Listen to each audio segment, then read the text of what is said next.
ઠાકોર કોળી સમાજનું સંમેલન મળી રહ્યું છે તેને મારું સમર્થન છે। સરકાર ગુનેગારોને છાવરી રહી છે। સમાજના નિર્દોષ લોકો ઉપર ખોટા કેસો દાખલ કરવામાં આવ્યા છે। ન્યાયની માગણી માટે લોકો ભેગા થઈને ઠાકોર કોળી સમાજની એકતા બતાવી અને લડતના મંડાણ કરશે। આ વાત કહી છે જગદીશ ઠાકોરે।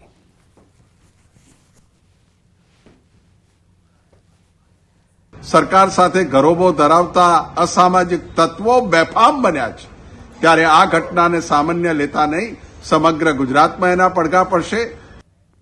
તો વિછિયામાં આ સંમેલન મળી રહ્યું છે અને નિર્દોષ લોકો પર કેસ કરવામાં આવી રહ્યા છે એવું જગદીશ ઠાકોર જણાવતા કહે છે કે સરકાર કેમ આવા મુદ્દાઓ પર મૌન બનીને બેસી રહી છે। આ ખરેખર અયોગ્ય છે। લોકોને ન્યાય નથી મળી રહ્યો।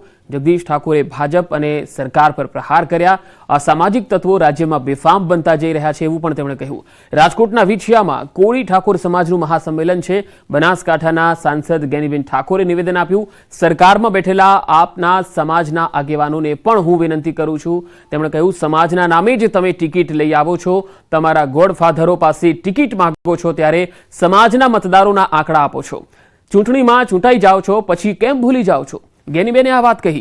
2017માં અને ત્યારબાદ અનેક સમાજો પર ખોટા કેસ થયા છે। એ કેસ પાછા ખેંચાય એ માટે જે પ્રયાસ કરવાના થશે એ પ્રયત્ન કરીશું। પીએસઆઈની બદલી થાય ત્યારે ગામ લોકો તેને વિદાય આપે એ કામગીરી કરી કહેવાય, પણ હાલ તો પીએસઆઈની બદલી થાય તો બુટલેગરો ફૂલહાર કરતા જોવા મળે છે।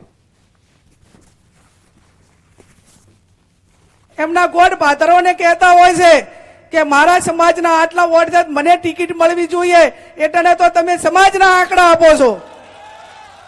અને જ્યારે સમાજ ન્યાય માગે, સમાજ તમારી પાસે વિનંતી કરે અને ચૂંટાણા પછી સમાજ તમને વોટ આપ્યા પછી સત્તાને બેહાડો અને કમસે કમ ન્યાય માટે પણ તમે બોલી શકતા નથી, ન્યાય પણ અપાવી શકતા નથી, તો આવી સત્તા એ હું માનું ત્યાં સુધી એ સત્તાનો કોઈ હું માનું ત્યાં સુધી કોઈ એનો મીનિંગ રહેતો નથી, કોઈ એનો અર્થ રહેતો નથી। ભાવનગરના પાલિતાણામાં જૈન મંદિર પર ડોળી ઉપાડનારાઓ હડતાળ પર ઉતર્યા છે। કામદારોનો આરોપ છે કે શેત્રુંજય પર્વત પર અસામાજિક તત્વોનો ત્રાસ છે અને એસોસિએશન તેનો વિરોધ કરે છે। આવા તત્વો કામદારોને પરેશાન કરે છે। જૈન સંઘથી તેમને કોઈ વાંધો નથી, પરંતુ કેટલાક તત્વોની હેરાનગતિનો વિરોધ છે। જ્યાં સુધી આ સમસ્યાનો ઉકેલ નહીં આવે ત્યાં સુધી હડતાળ રહેશે તેવી ચીમકી પણ આપી। ફાગણ સુદ તેરસ નજીક છે તેવા સમયે આ હડતાળની જાહેરાત કરાઈ। એક અસામાજિક તત્વો દ્વારા ખોટી રીતે હેરાનગતિ કરવામાં આવે, ડોળી કામદારો માટે ખોટી રીતે ફરિયાદો કરવામાં આવે છે, એના સાગરીતો દ્વારા કરવામાં આવે ખોટી રીતે, અને ખોટી રીતે એમને બદનામ કરવામાં આવે। ડોળી એસોસિએશનને અને ડોળી કામદારોને બદનામ કરવાનું કામ ચાલી રહ્યું છે। ડોળી લેબર યુનિયન સ્વતંત્ર છે અને સ્વતંત્ર રહેવું જોઈએ। આ ત્રીજો કોઈ પક્ષ આની અંદર દખલગીરી ન કરવો જોઈએ। અમારા જે ડોળીવાળા છે એ ડોળી બાંધે છે એમાં કોઈ વચ્ચે ન પડવું જોઈએ, કોઈ એજન્ટ તરીકે બીજો વ્યક્તિ કામ ન કરવો જોઈએ અને સ્વતંત્ર ડોળીવાળા છે સ્વતંત્ર રહેવા જોઈએ, કોઈની હાથ હેઠળ ન રહેવા જોઈએ, એ અમારી ખાસ માંગ છે। કે અમે ડોળી કરીને નક્કી કરીને આવી તો એ ભાઈ આવે છે આડા, લાયસન્સ અમારું દીધેલું હોય બરાબર, 5000માં ડોળી નક્કી કરી હોય અને એ ભાઈ આવીને યાત્રિકમાં એમ કે તમે કેટલા પૈસા નક્કી કર્યા, તો યાત્રિક કે 5000 રૂપિયા કર્યા છે।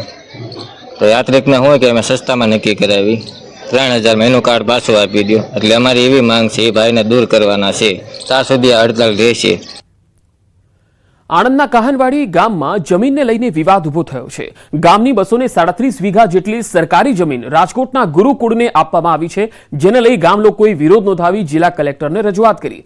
ગામ લોકોનું કહેવું છે કે પૂરની પરિસ્થિતિમાં આ સ્થળ અમારું આશ્રય સ્થાન છે, જો ત્યાં બાંધકામ થશે તો અમે પૂરની પરિસ્થિતિમાં શું કરીશું? આ જમીન અમને વિશ્વાસમાં લીધા વગર ફાળવી દેવાય છે। અમારા ગામમાં શિક્ષણની વ્યવસ્થા છે, અમારે ગુરુકુળની જરૂર નથી। જો આ નિર્ણય પાછો ખેંચવામાં નહીં આવે તો ગાંધી ચિંધ્યા માર્ગે આંદોલનની ચીમકી આપી। આ અંગે કલેક્ટર દ્વારા સરકારમાં રજૂઆતની ખાતરી અપાઈ છે। સાથે જ સાંસદ મિતેશ પટેલે જણાવ્યું છે કે જમીન સરકારી છે, બધા નિયમ અને ધારાધોરણ અનુસાર અપાઈ છે। તેમ છતાં સંચાલકો પાસે તાલુકાના બાળકોને પ્રાથમિકતા આપવાની ખાતરી પણ લેવાઈ છે। અહીં ગુરુકુળ સંકુલ આવવાથી રોજગારી વધશે। આ મુદ્દે જો ગ્રામજનો તેમને બોલાવશે તો તેઓ ચોક્કસપણે ગ્રામજનોને સમજાવવા માટે જશે।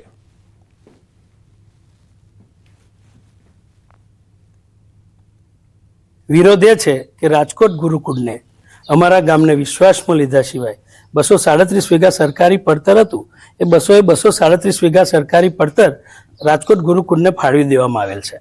જ્યારે એ સ્વામીઓ અહીંયા મહેસૂલની 5 ફળાવા આવ્યા ત્યારે ગામમાં જાણ થઈ, પણ અમારું ગામ એટલું સક્ષમ છે. બાલ મંદિરથી યુનિવર્સિટીની કોલેજો સુધીનું અમારા ગામમાં જ ભણતર છે. અમે કલેક્ટર સાહેબને પણ રજૂઆત કરી અને આ 10મી તારીખે સાધારણ સભા બોલાવી અને અમે સરકારશ્રી સુધી રજૂઆત કરીશું. ગામજનોની રજૂઆત આવી છે. ગામજનોની અમુક રજૂઆત ચોક્કસ રજૂઆત સાથે એક રજૂઆત કરી છે જે અમે સરકારશ્રીમાં સાદર કરીશું. લેટરો લખીએ છીએ આપણે, સરકારે ધારા ધોરણ મુજબ ત્યાંની તમારે જંત્રી મુજબ જ જે સરકારના કોઈ નુકસાન ના જાય એ રીતની જમીનની ફાળવણી કરેલી છે. રૂપિયા એ પ્રમાણે લીધેલા છે. એ તો બીજા કોઈ પણ માગ્યું હોત તો પણ એટલા જ પૈસા ભરાવડાવત. એમાં ક્યાંય સરકારને કોઈ રીતનું નુકસાન થયેલું નથી. જો ગ્રામજનો મને બોલાવશે અને વાત કરવા, ટોપિક કરવા માટે, આની પર ચર્ચા કરવા માટે એ લોકોનો મને બોલાવવામાં આવશે તો હું જરૂરથી ત્યાં જઈશ, એમને સમજાવવાનો પ્રયત્ન કરીશ. દ્વારકાના મણિપુર હાબરડી ગામે ખેડૂતની હત્યા કરી દેવાઈ. વીરાદેવસિંહ કરમૂર નામનો ખેડૂત પોતાની વાડીએ ખાટલા પર સૂતો હતો ત્યારે અજાણ્યા શખ્સો દ્વારા હત્યા કરી દેવાઈ. ખેડૂત સૂતો હતો તે સમયે મોઢું દબાવી મોત નિપજાવ્યું. પોસ્ટમોર્ટમમાં સામે આવતા કલ્યાણપુર પોલીસે ગુનો દાખલ કરી વધુ તપાસ હાથ ધરી.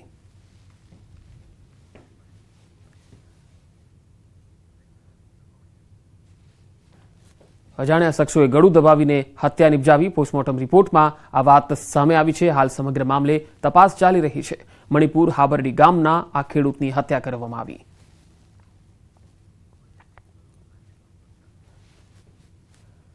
તો અજાણ્યા શખ્સોએ ગળું દબાવી અને હત્યા કરી હતી. હાલ સમગ્ર બાબત તપાસનો વિષય બની છે, કારણ કે આ હત્યા કયા કારણોસર થઈ એ કારણ સામે નથી આવી શક્યું. મણિપુર હાબરડી ગામનો આ ખેડૂત છે. અમદાવાદમાં દારૂની મહેફિલ મામલે 3 આરોપી પકડાયા છે. ઇસ્કોન નજીક દારૂની મહેફિલ કરતા હતા.